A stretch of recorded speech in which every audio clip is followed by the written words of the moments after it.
Good morning. We are so glad to have all of you joining us today as everybody is starting to come into this very special webinar.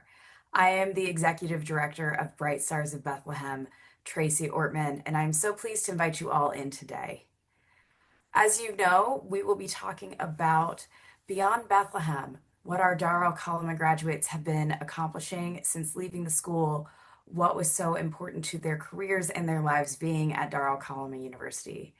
We will be joined by some very special guests. Of course, the Reverend Dr. Mitri Raheb, Mishleen, Nour, and Saleh, who are all DAK graduates with very interesting stories to share with you today.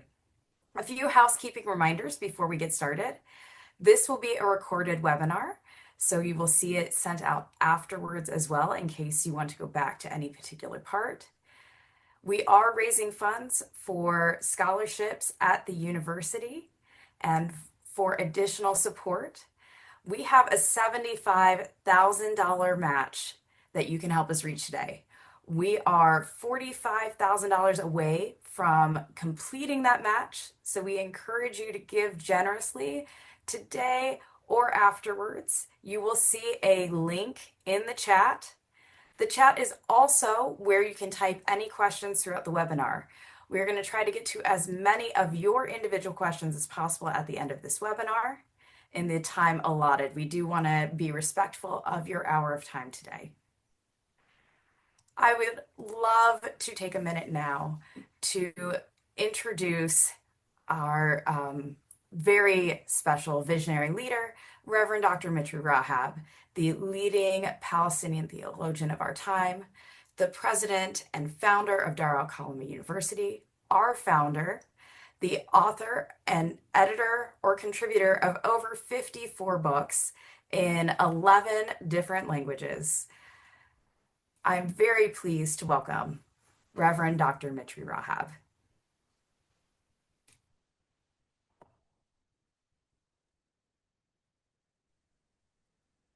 Thank you, Tracy. Good to be with you all. I'm glad to see so many friends joining us today.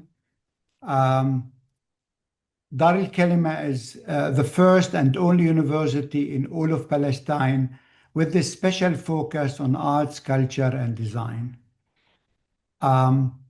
This university actually is a success story from Palestine. When we hear from Palestine, often we hear about all the problems that we are facing, and these are immense. The genocide in Gaza, the settler colonization in the West Bank, the war in ethnic cleansing in South Lebanon, the war in Iran, all of these are on our minds.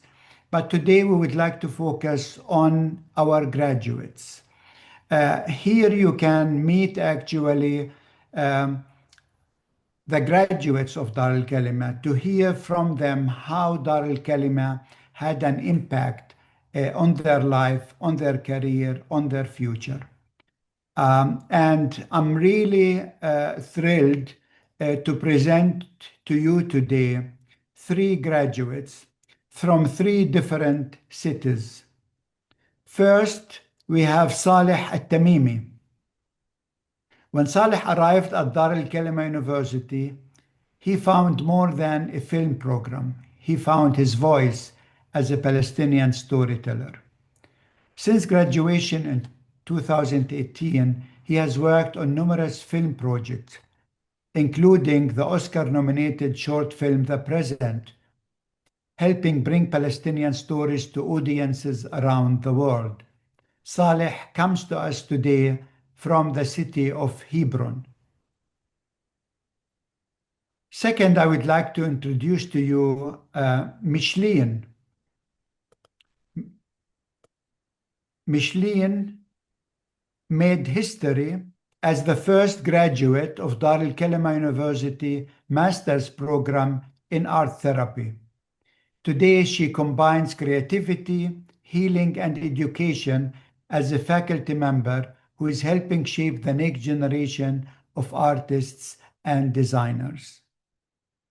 Last but not least, Nour Abu Kamal.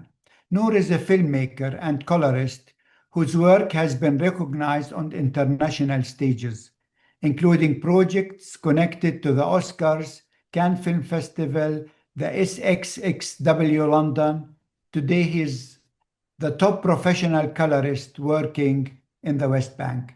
Please join me in welcoming our three graduates, and I hope we will see them now all on screen. Thank you for the introduction, Dr. Mitri. We are so happy to be here with you today. Hello, everyone. Thank you, Dr. Mitri.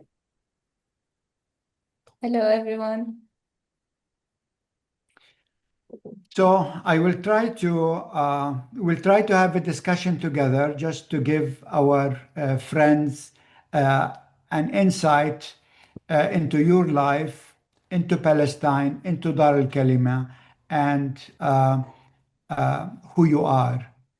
So let me start maybe with the first question. Looking back, what first drew you to Dar al-Kalima University? And so why did you come to Dar al-Kalima? I mean, there are over 50 universities in Palestine. And what did you discover here at Dar al-Kalima that you weren't expecting? Yes.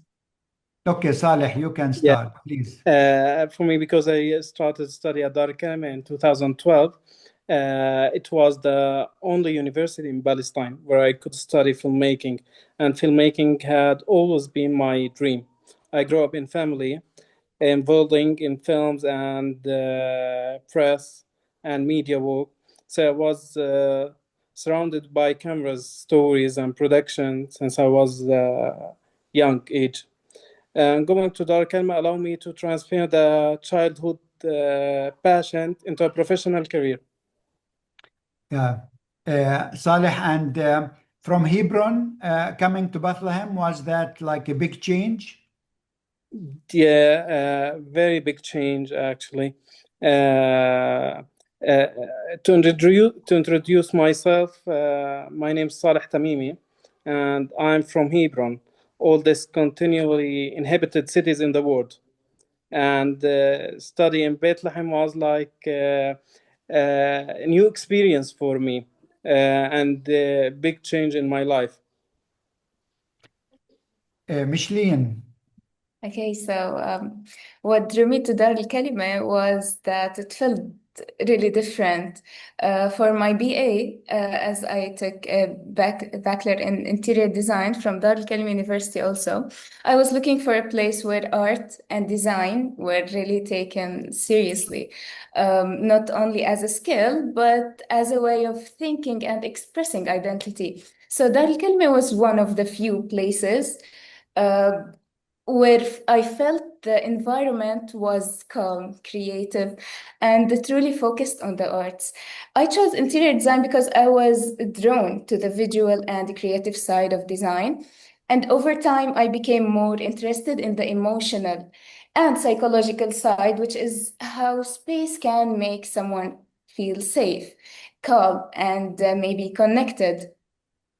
Later, when I continued into MA program, that interest became deeper. I wanted to understand not only how spaces are designed, but how they are experienced psychologically and how they might support well-being. So the art therapy program felt very unique because it connected creativity and research and the Palestinian context in a meaningful way. So for me, Dar al-Kalima became the right place to continue this journey from design into research and emotional well-being.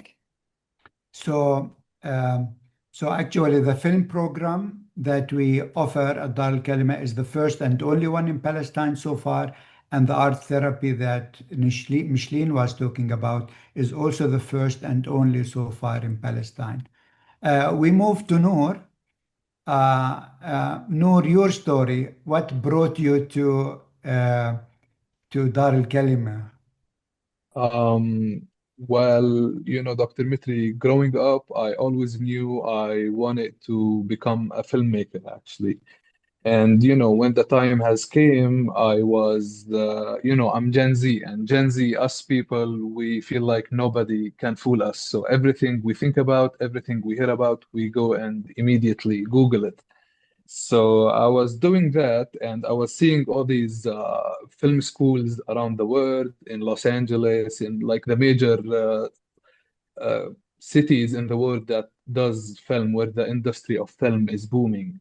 And then I came across Dar al-Kalima program for film production, and I was like, you know what? Let's give it a try.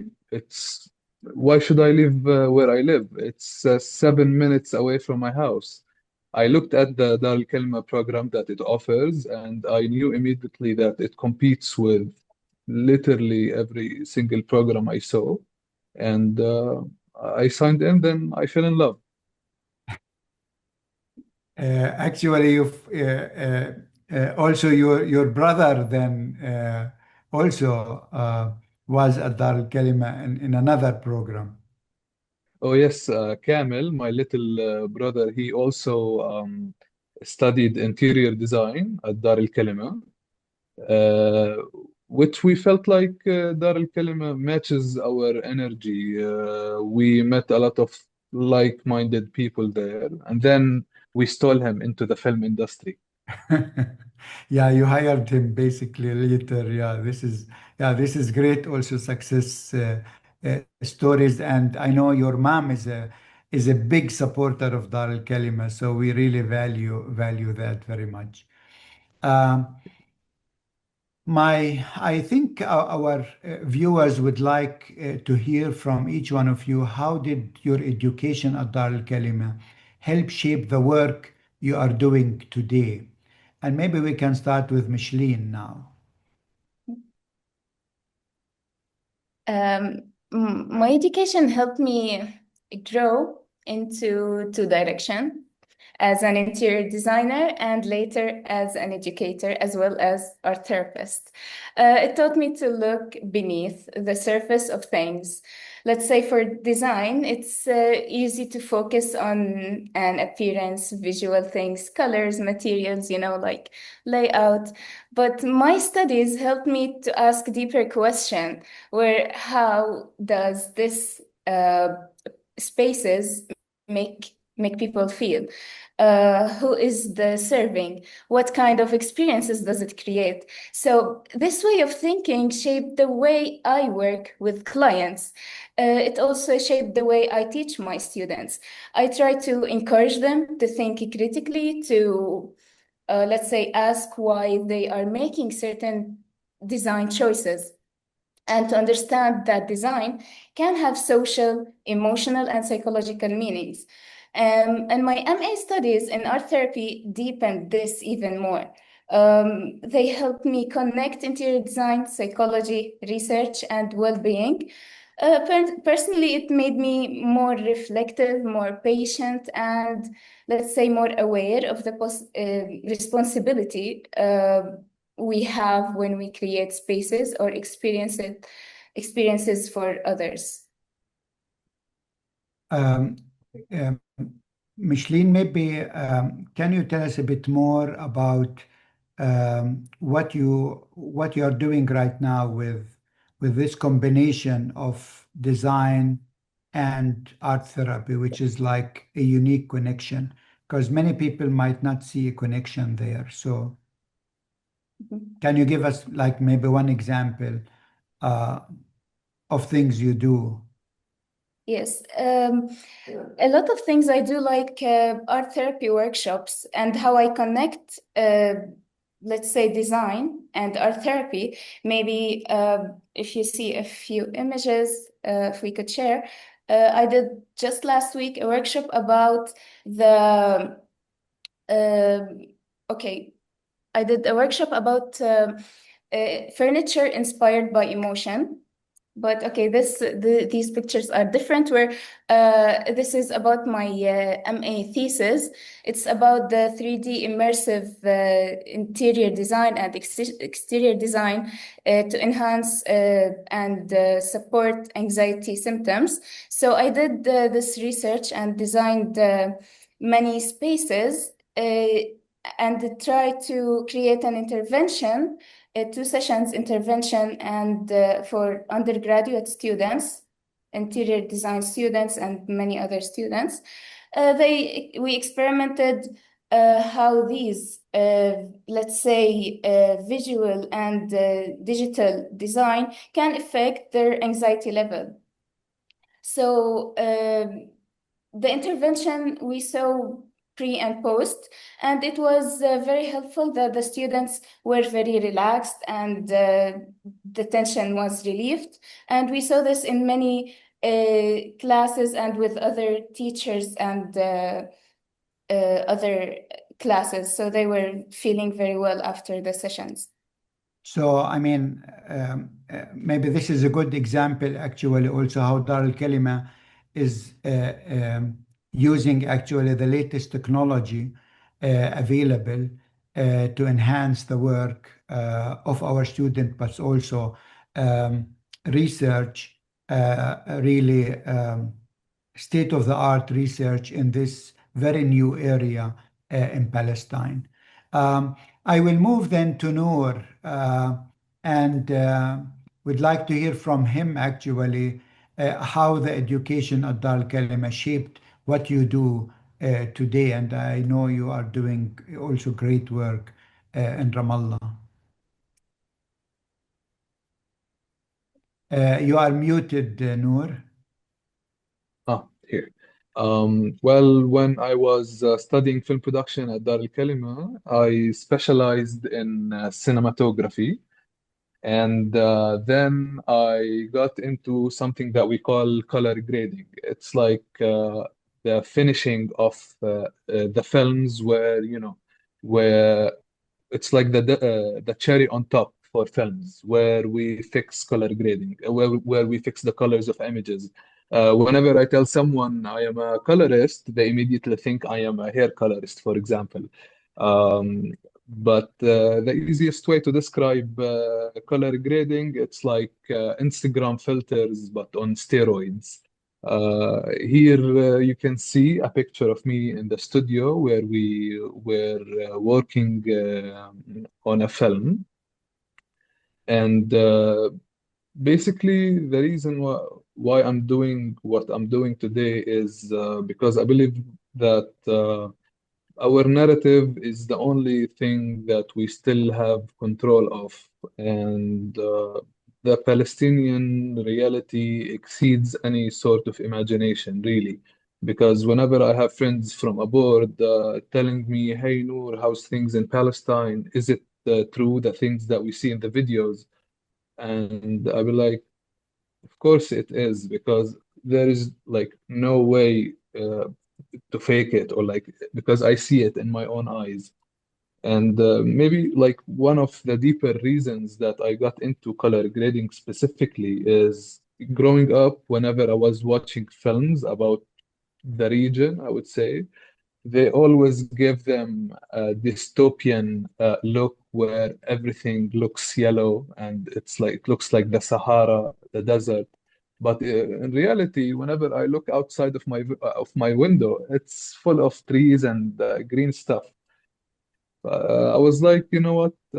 I don't want to make Palestine more beautiful. I just want to make it look the way it really is. So maybe that's why one of the main reasons that got me doing what I'm doing today.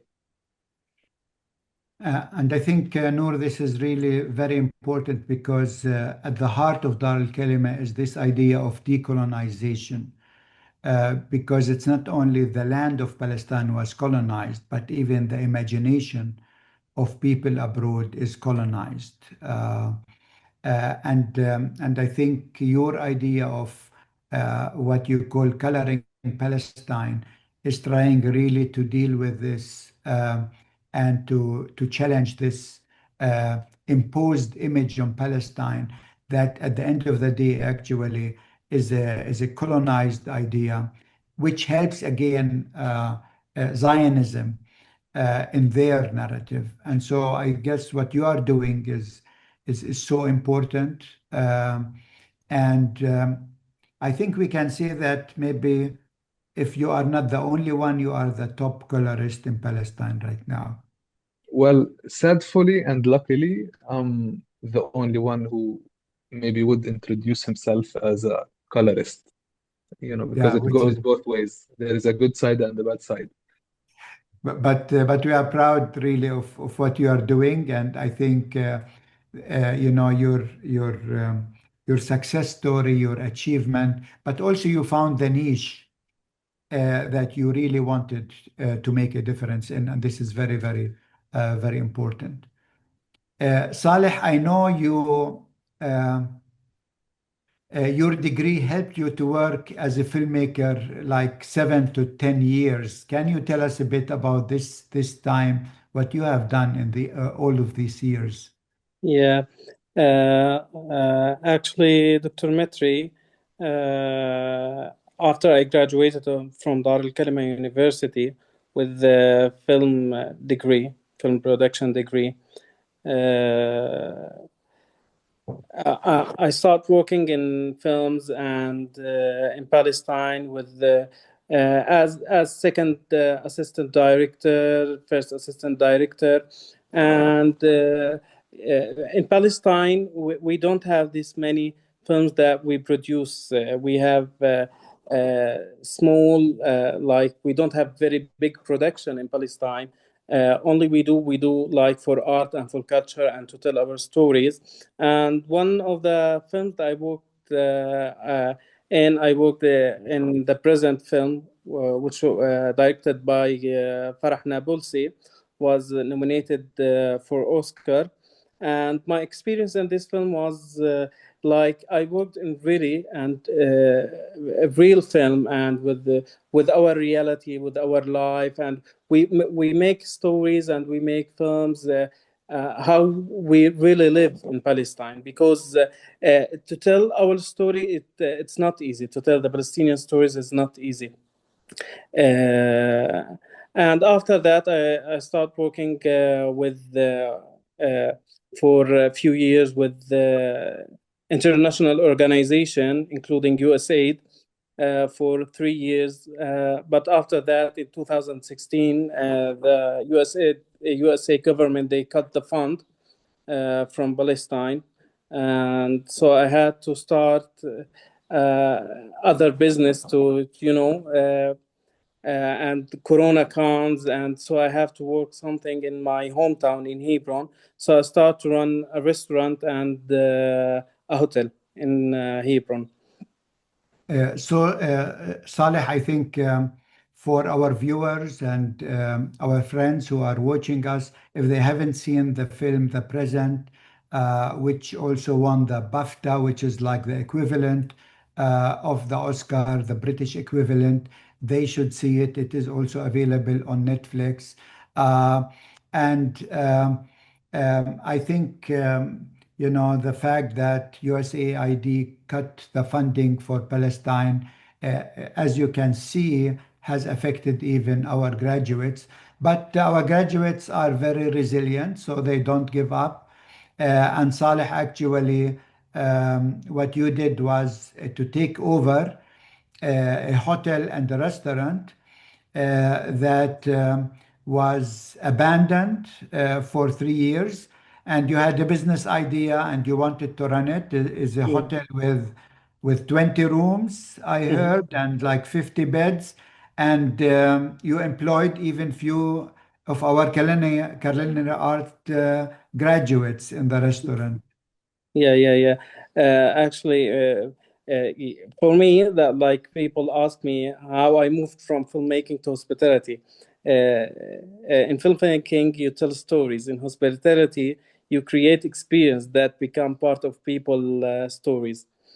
So for me, and what we learned in Dar al-Kalima, how to tell a story and how to create story and how to become part of people's story. This is what my passion is. This is what I love. So a lot of people from Dar al-Kalima, a lot of graduated, they run now their business. One of them, Abdullah Mizzer, he was working with me as a chef, main chef in my restaurant, and he's amazing. He's very good and expert. And now he opened his own restaurant. That's why he left me. He have his own restaurant. And Muhammad Muqbil as well. He's an artist. And he paint, and he make amazing painting. Now he work in his house. He decided to stop working as a barista, and now he have his own place, studio in the house, and he make painting and amazing painting, Dr. Mitri. Yeah, thank you. I think we see here the challenges that our graduates face, but also the creativity, which is really at the heart of Dar al-Kalima. So not to give up, but to keep actually growing and thinking of always new ideas. So Saleh, maybe this is a good opportunity for our friends if they visit Palestine to go to Hebron to see the reality there, but also to have a taste in Saleh's restaurant there. Yeah. So Mishleen, if I move to you to hear maybe about some of the challenges you have faced in your career. We heard from Saleh his challenge. Did you have any challenge when it comes to your area, to your expertise, to your work? For me, the challenges were actually with my students. They come from Hebron, from many places, and they face many difficulties on their way coming to the class and the university. So I sometimes see them coming, like crying and feeling bad. And I think this is so challenging for them and for me as well. And by learning and finishing my master's in art therapy, I always try to have connection with my students where we sit down and talk about it and make it like less effect on them. So I think this is the most challenging thing I face with my work. For our viewers, again, our friends, Bethlehem has 54 checkpoints and gates around it. Hebron 202. So imagine when a student from Hebron wants to come to Bethlehem, he has to think which one of these 202 gates are open now, and then how can I get to Bethlehem without being attacked by Jewish settlers? And then which gate in Bethlehem is open? It's a nightmare. And so you can imagine for a university that is focusing on in-person experience, because we would like all the students to come from everywhere and to create this community, which is really important, especially at this time and in this context. Maybe Mishleen, not one of the challenges, but I think one of the special moments at Dar al-Kalima was that you met there also your future My future spouse husband. and husband, right? Yes, we're getting married next month. So that's a byproduct. That is. It was actually challenging at first. I had to learn many things and do a lot of work to get into my research, and I have challenges with even Dr. Nauras. But then later on, things turned all along different. Yes. So congratulations, and Thank you great so to much. see this byproduct actually. And you are not the only one where at Dar al-Kalima people meet other persons who have similar ideas and views and dreams and values.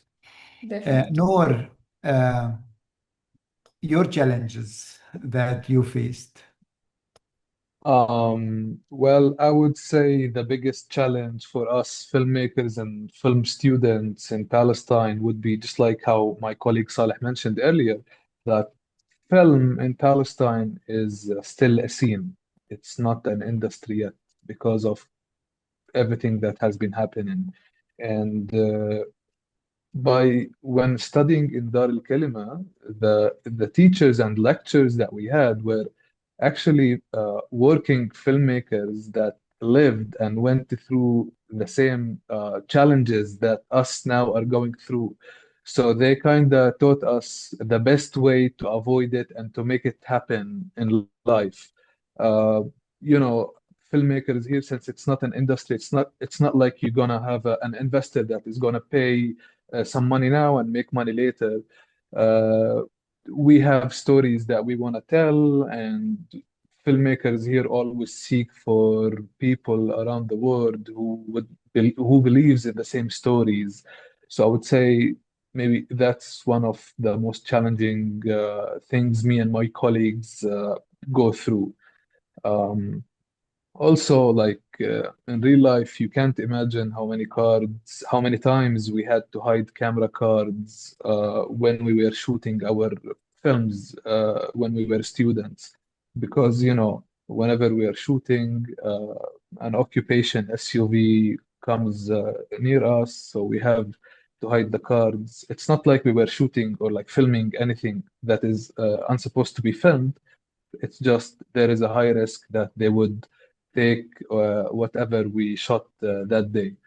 And for filmmakers, films for us are like our babies. It's not like you can easily let it go. So I think, yeah, those are the biggest challenges that me and my colleagues go through.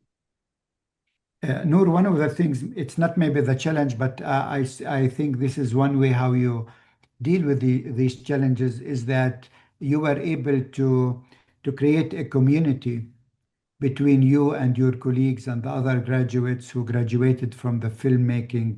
And some of you have started their own businesses. Um, um, can you tell us maybe something also about this community building and this?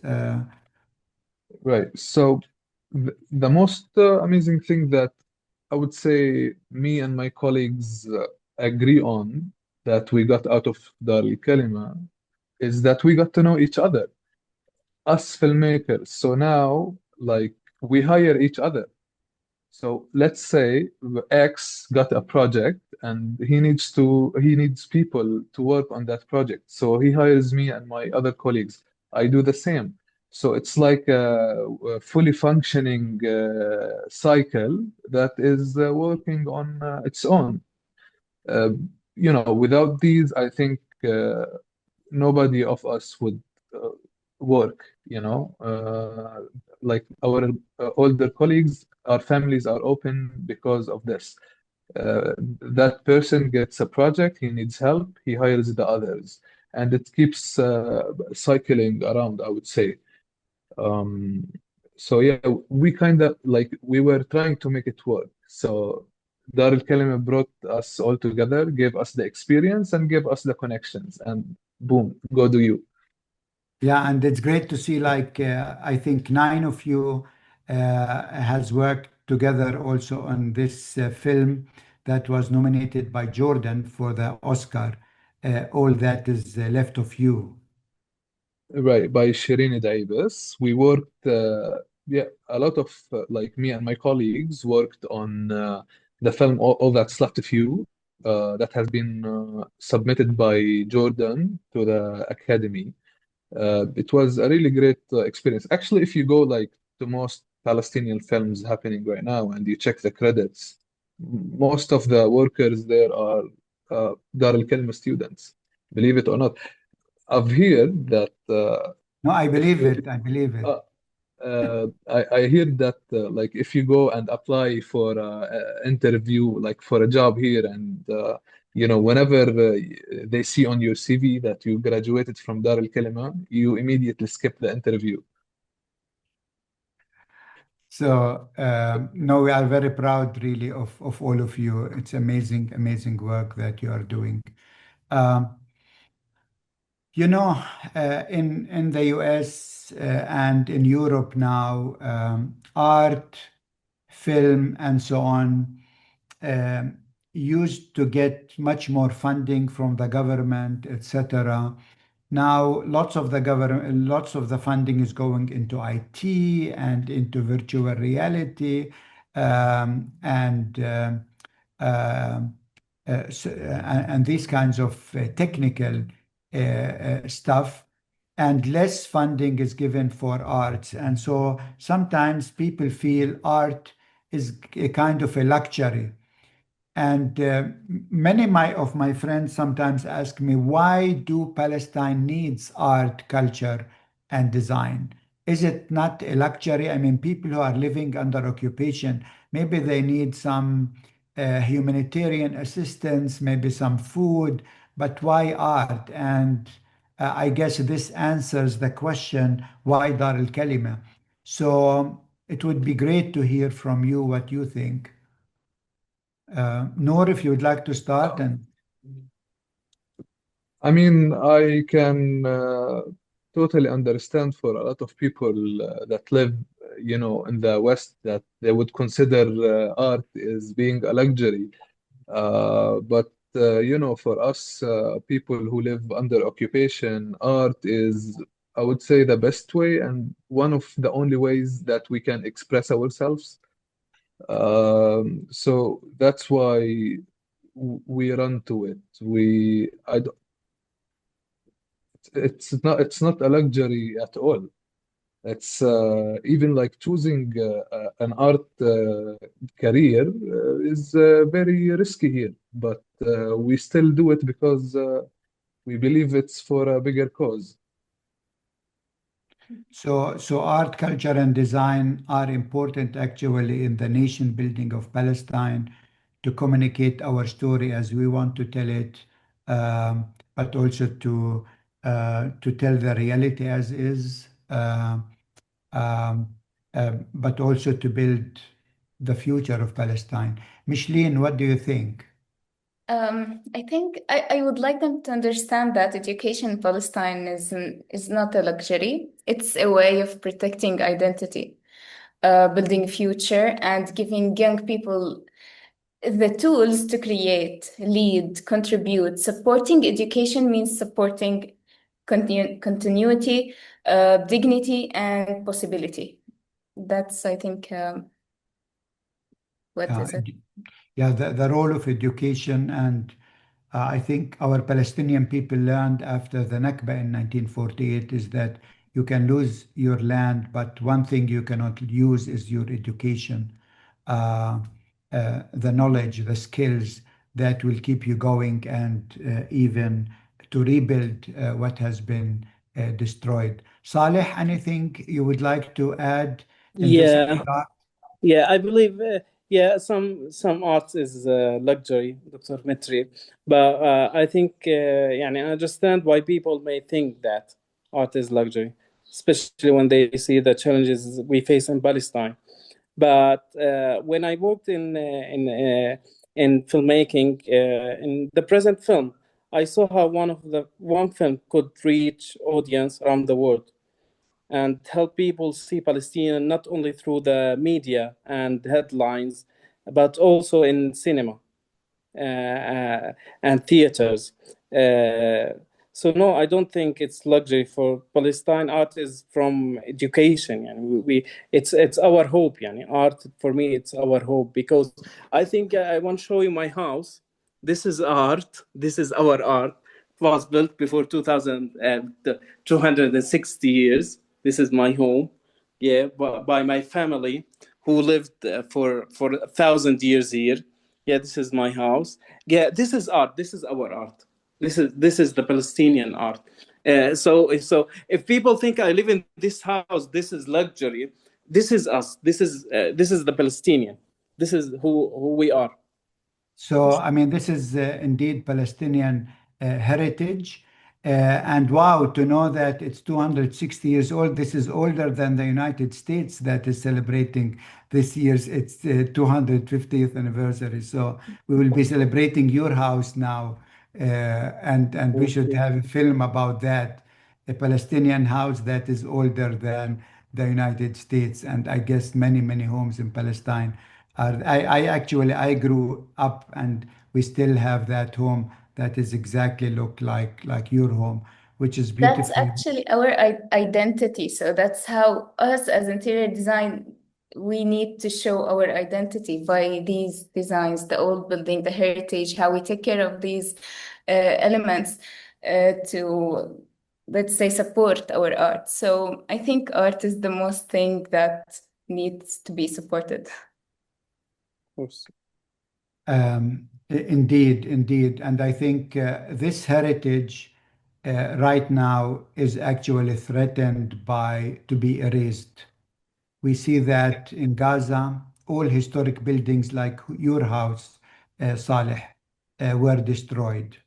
Yeah. We wanted actually to rent a home that was as old as yours in Gaza to have our campus there. It didn't work out, but my heart was broken when I saw that ancient house was bombed in Israeli airstrikes. So yes, that is our heritage, but also at Dar al-Kalima, it's important that, and we saw that this year in the fashion design, amazing work that use the tradition but looks into the future. So they bring modernity together with identity, which is really at the heart of our work. We have few questions I would like to from our friends. One of the first one, are the emboldened Israeli settlers posing a threat to the university and or the student? Anyone who would like to talk about the threat of the Jewish Yeah. settlers? I think in Gaza, in Hebron, you are living that every day. Yeah. I want to tell about first building future in Palestine is not easy for us. For especially for the new generation, because now for me, if I want, I'm very lucky that I have house from my family, but other young people, if they want to build a house now, they don't have, they cannot have a license to build, especially in Hebron, because the minister of Israeli financial minister took all the permits from the Palestinian Authority or the Hebron municipality to give any license for building, and now they're destroying all the houses in area C.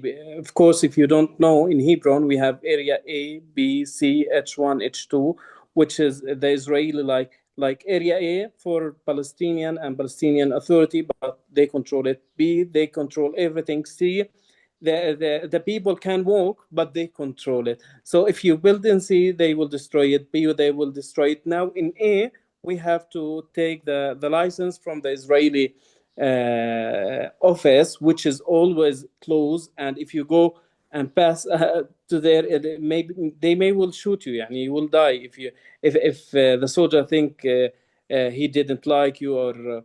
So everything now become dangerous. And I want to talk also about like the checkpoints and the Israeli settlers violence that we face, and my visitors who come to my hotel, they are scared to from the Israeli settlers, like it's not easy, it's not safe, it's not good to have this whole life.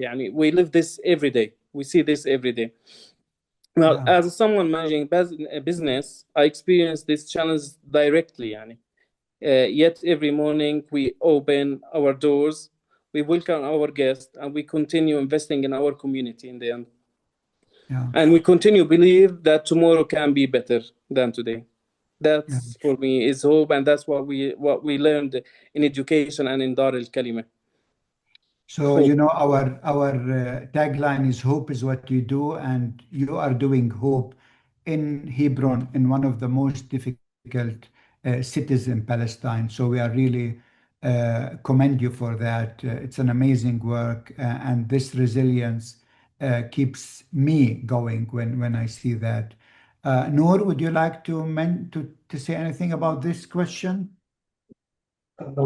I think our the biggest effects of settlers to us Palestinians and to Dar al-Kalima in specific is that the right of movement is almost not there. I live in Ramallah, which is in the heart of the West Bank, and my family lives in Bethlehem. And whenever I wanna go to Bethlehem, the way is supposed to be like 40 minutes max, but on a good day, it takes me about 3 hours to reach there. So it's almost impossible to book an appointment in person outside of the city. We just say, okay, let's meet up that day. And because we don't know how the roads are looking like that day. Plus, it's very risky that your vehicle would get attacked by settlers. So you have to be, Yeah. And I have to say that the word settlers really, first of all, in American ears, it has a positive connotation. But really, these are Israeli terrorists because they terrorize Palestinian civilians on daily basis. On the road, they attack them, they burn their crops, they destroy their cars while they are parked at night. There is no other word actually to tell what they really are. Mishleen, anything on this? You are muted. I just needed to add a point on what Nour and Saleh said is that the feeling of safety. We don't feel any safe moving uh, between cities. For me personally, I hardly get out of Bethlehem. Like maximum once a month, I go to Ramallah for see my fiance or something. But it's very difficult and it doesn't make us feel safe and it's very stressful. It limits our work and our study and a lot. Yeah. If you could speak directly to the people supporting Bright Stars of Bethlehem today, which many are here, what would you want them to know about the impact of investing in education and in students and in Dar al-Kalima? Saleh, please, you are. Yeah, what I want to say, what we all talk about, this is why education matters. Education give us something that cannot be taken away. Give us confidence and knowledge, creativity, and the ability to adapt, no matter how the challenges that we face in this life. And Dar al Kalima did not simply prepare me for one profession because I've worked a lot of professions, and this come all back to Dar al Kalima because they always give me the back to do what I do now. It's prepared me for lifetime, for learning, for leadership, and serving. To everyone who supports and Dar al-Kalima, I want to say thank you from my heart. Really, thank you. Your support is not only helping student to a degree. You help the student to have life and to have hope and to start something in life, because we really in Palestine need education. Education is everything for us. Thank you, Saleh. I think this is a great testimony. Mishleen? For me, actually, Dar al-Kalima gave me trust and hope. What gives me hope is seeing people continue to learn, create, and imagine even in difficult circumstances. So I need other students to experience what I experienced in Dar al-Kalima, which is I started with them in 2018 until now. I'm still there at Dar al-Kalima. Thank you so much, Dr. Mitri. You really helped me so much in many ways. There are many questions, but I think this one I would like to end with. which says, "How do you chase joy while living under occupation?"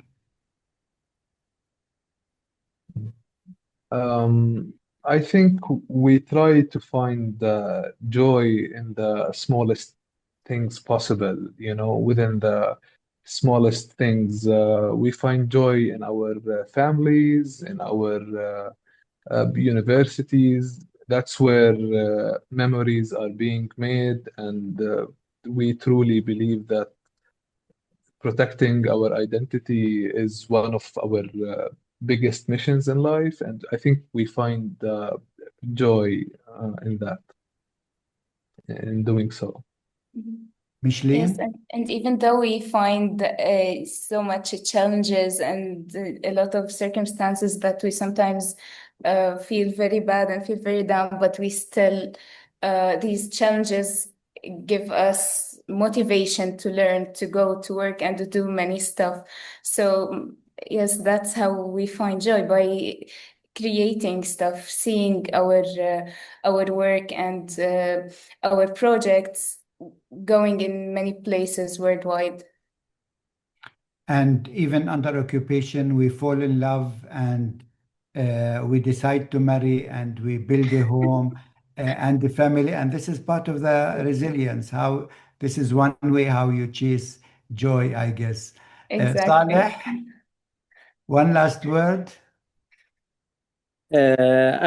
For honestly, I find joy seeing result of hard work. When I see successful project, satisfied, welcome our guest in my work, making film. This is my joy. Uh, this is my joy. Joy is Yeah. part of our culture. Yeah, yeah. So, friends, I hope today you had at least a glimpse of in the life of Dar al-Kalima, and especially our graduates that we are so proud of. And this year, in fact, on August 7th, we are going to graduate the highest number ever of students. And so we are excited about that.